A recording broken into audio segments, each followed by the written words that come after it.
So, as I've done for the previous episodes, this video is going to be a spoiler-free, as in no spoilers from the books, review and breakdown of episode 4, The Dragon Reborn of the Wheel of Time.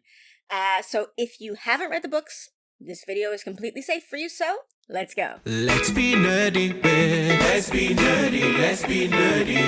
Let's be nerdy with. Let's be nerdy with. Let's be nerdy, let's be nerdy with.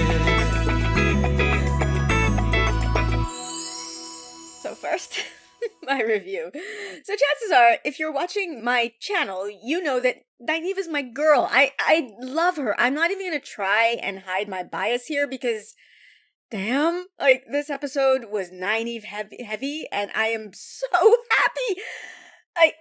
To try and pretend that this review could be objective is silly, because, first of all, no review is objective. A review is by nature an opinion, and opinions are subjective. Secondly, this is my channel, so yeah, I love this one. I'm not gonna lie, the Nynaeve focus is a big part of that. She features heavily in this episode, and I am all in on Nynaeve. But, okay, beyond that, I did say in my immediate reaction video that this episode, it felt to me like it was the first one that was over the introduction hump.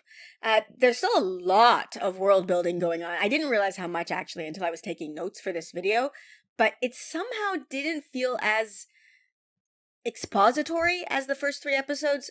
Now, that could be just that they were the first, right? And I watched them all, not at the same time because of my work schedule, but I watched them all in a day. And so it might have just felt like they were all part and parcel of an introduction because I saw them all at the same time. Sort of.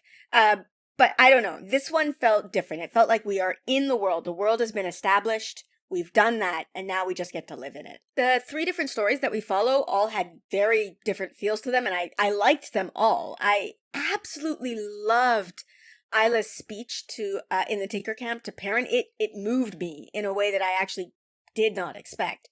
The creepiness of whatever the hell is happening with Matt is played very well, and I love the care that Rand and Tom have for him. It's very touching.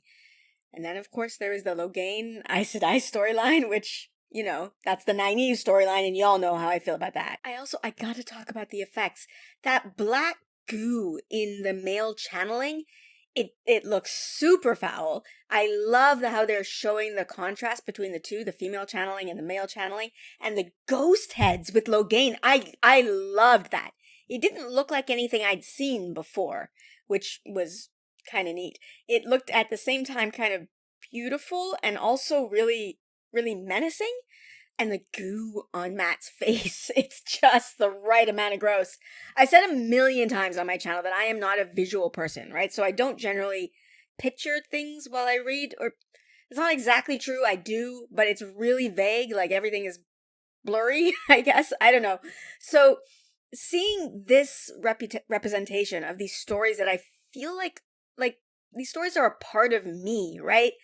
And seeing the care and the detail that has gone into it, it just looks good. The show looks good. The effects look amazing, and I feel grateful. It feels like a really weird thing to say, but I feel grateful to the people who made this. And I know they're not doing it for me. It's their job, but that's how I feel. So yeah, this episode, sure, it's not really going to be a big surprise to anybody, is a 10 out of 10, like across the board. I'm going to be watching this episode on repeat all week. I loved it. So with that, let's get into the breakdown. We begin on a battle scene in Galedon, or Galedon. I cannot for the life of me remember how they pronounce this in the show, but whatever. We're in a city called Galedon or whatever, and some soldiers are running in terror from Magic Man. He's the man that we saw at the end of the last episode, the man who's calling himself the Dragon Reborn. One of the soldiers, though, isn't a soldier. He is, in fact, the king of Galedon. Magic Man is winning because magic. Although his magic looks very different from Moraine's. It's got this black goo that does not look great. The king has a nasty-looking wound on his shoulder, and so when he's approached by the Magic Man, his name is Logain. I'm just going to call him Logain. The king can't fight. He and Logain bandy some words back and forth. The king thinks that Logain is after his crown, but Logain isn't. He thinks he's a Dragon Reborn, and so he doesn't really care about the crown. The king says that he's already called for the Aes Sedai, who are coming for Logain. Logain, who is both hearing voices and seeing creepy looking ghost head thingies who are urging him to kill, says that the Aes Sedai should actually be following him. But they're afraid of the dragon breaking the world again, because that's what he did last time, but he does not mean to do that. He means to bind the world together. And then he heals the king's wound. It seems to impact the king quite a bit, and it's like a very messianic moment. After the still very, very awesome credits, I still love watching them, we are in what appears to be an Aes Sedai camp, with Nynaeve watching from the outskirts. The color scheme of this Aes Sedai camp seems to be red and green, so I guess it's Christmas? Inside one of the green tents, an Aes Sedai, who we learn is named Karine, or Karini, I think they say in the show, heals Moraine's wound. Finally! The healing, though, seems to take a lot out of Karine, which surprises Moraine. Karine says it wasn't the healing, it was Logain that is straining her. Moraine says that, of course, she wants to meet the false dragon. They go into some very convenient cave where they are keeping Logain, and apparently it's taking 2 Aes Sedai to shield him from using the power. He's in a cage in the middle of the cave, and they are using the magic even to stop him from being able to hear, so they can just talk around him, which is very nice. They discuss how they caught him, and how they have something called wards around their camp, which will warn them if any of his army shows up. There's a blonde Aes Sedai, whose name is Liandron. She is advocating for punishing him without a trial, but the others resist, saying that they need to follow the law, take him to the tower where the Amerlin seat, apparently somebody in authority, will decide his fate. Moraine says that she can help with the shielding now, because she's healed, and so they switch off. Outside, Lan and another warder named Stepan are doing some sword and axe exercises together until Karini comes out and Stepan joins her. He's her warder, it turns out, and he goes with her to her tent. They discuss Lan and Moraine, who, we find, have reputations for being really, really secretive. They also discuss Liandron, who apparently is gaining influence, but Karini says that they will not, quote-unquote, gentle him without a trial. So whatever this gentling is, it appears to be the punishment that Liandron is wanting to mete out. We move on to the Tinker Camp, where they seem to be packing up to move on after a night's rest. They're heading to Tar Valon, which is where Perrin and Egwene want to go, so they agree to go with them. And then right away, we switch to Mat and Rand, who are traveling with Tom, the Gleeman from last episode. Rand seems pretty sus of the Gleeman, but Mat seems to have been won over by Tom's charm. Back in Logain's cave, Moraine and Alana, there's another Aes Sedai named Alana, they continue to talk about Logain. And we learn that women can't see men's weaves, which is what they're calling the magic system here, weaves. They then have an extremely important and significant conversation about a dog that Moraine had when she was a novice, or that's a beginner Aes Sedai, that slept with Moraine every night. I need you to know that this dog's name was Jenny, and I need you to remember that Moraine slept with Jenny every night when she was a novice. This is very important to me because my name is Jenny and this is now canon. Anyway, they discuss how Alana chose to become part of the Green Aja, Aja being the different factions of the Aes Sedai, which are color-coded.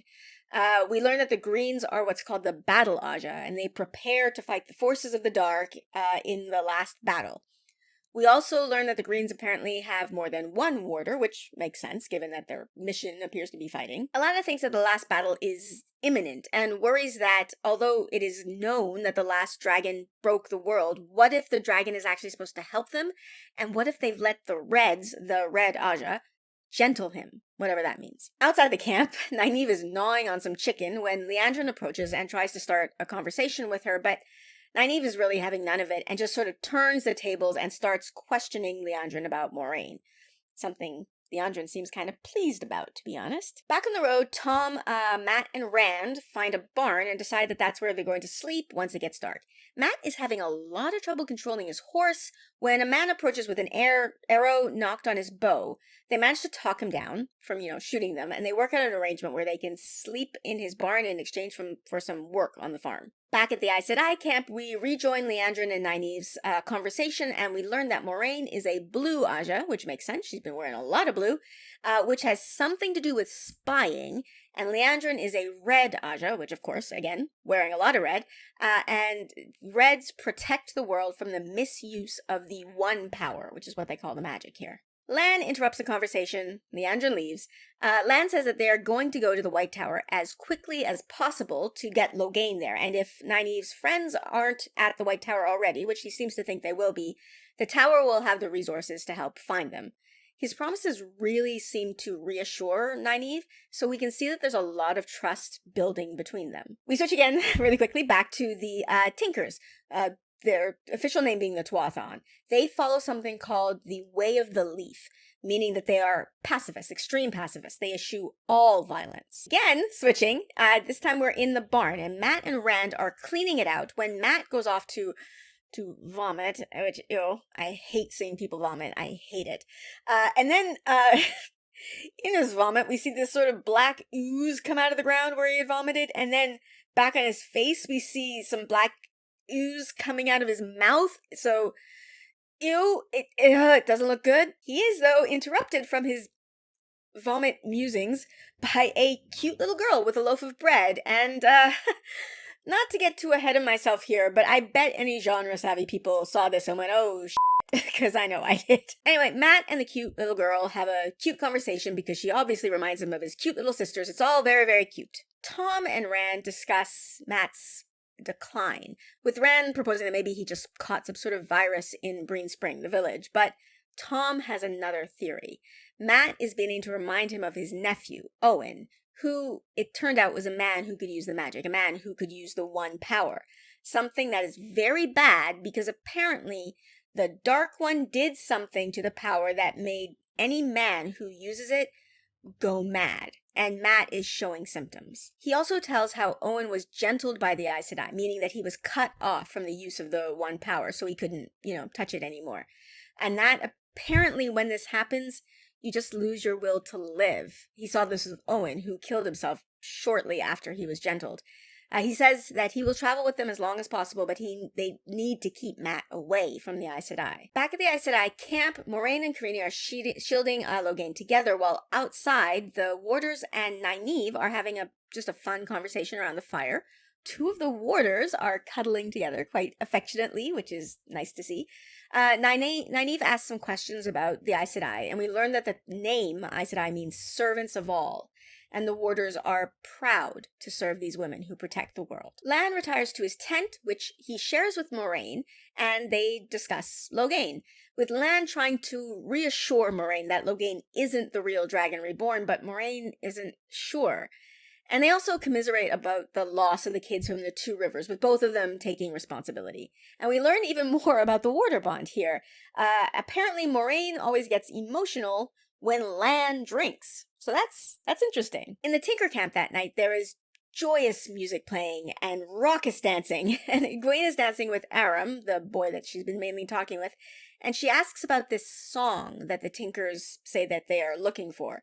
Aram tells how the Tinkers apparently used to know a song that brought harmony to the world, and if they find it again, it will bring peace, but he himself doesn't believe in it. Perrin, though, isn't dancing. He's fixing stuff around the camp, and he ends up having a conversation with Isla about the Way of the Leaf.